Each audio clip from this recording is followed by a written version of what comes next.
अस्सलाम वालेकुम रहमतुल्लाह।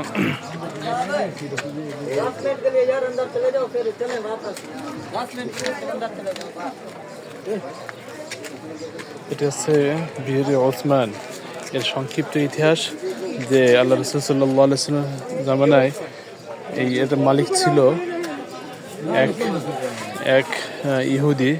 তার কাছে থেকে হযরত ওসমান রাদিয়াল্লাহু তাআলা আনহু কিনে মুসলমানদের জন্য হিবা করে দেয়। আল্লাহ রাসূল সাল্লাল্লাহু আলাইহি ওয়াসাল্লাম বলেছিলেন এই কূপটার দাম ছিল অনেক। তো আল্লাহ রাসূল সাল্লাল্লাহু আলাইহি ওয়াসাল্লাম বলেছিলেন ওই সময় এই কূপ কেনার মতো সাধ্য কারো ছিল না। এই জন্য আল্লাহ রাসূল সাল্লাল্লাহু আলাইহি ওয়াসাল্লাম বলেছিলেন যে এই কূপটি কিনে যে হিবা করবে আল্লাহ তাআলা তার জন্য জান্নাতকে ওয়াজিব করে দিবেন।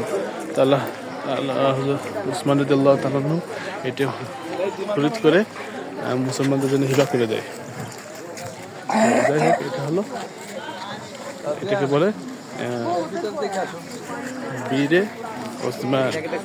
এটা হচ্ছে বীরে ওসমান। আর এই বীরে ওসমান থেকে এই যে নালা কেটে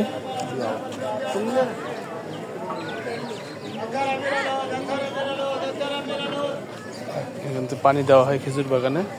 এই যে এখান থেকে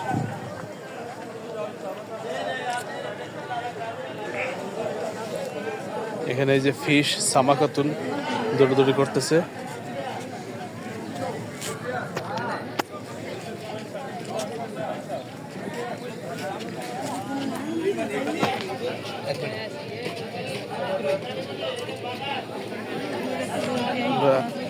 বড় কথা, এখান থেকে যেহেতু রমজান মাস পান করা সম্ভব না, এই পানি অন্য অন্য পানির তুলনায় মিষ্ট এবং সুস্বাদু, কিন্তু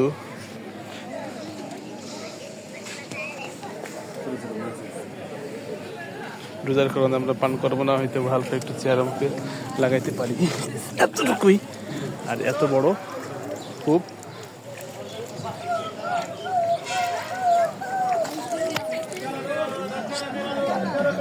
জি জি জি আচ্ছা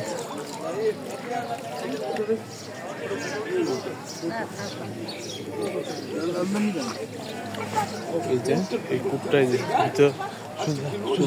সেই 1400 বছর আগে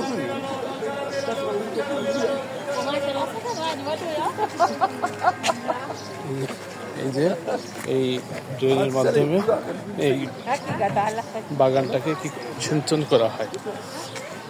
এই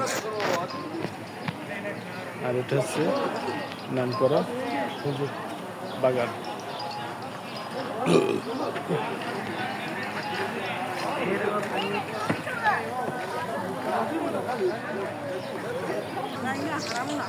বীরে ওসমান, কিন্তু এই বীরে ওসমানের মাধ্যমে এই বাগানটাকে সিঞ্চন করা হয়। তো এই বাগানটাও বীরে ওসমান নামে হয়তো বা পরিচিত আর কি।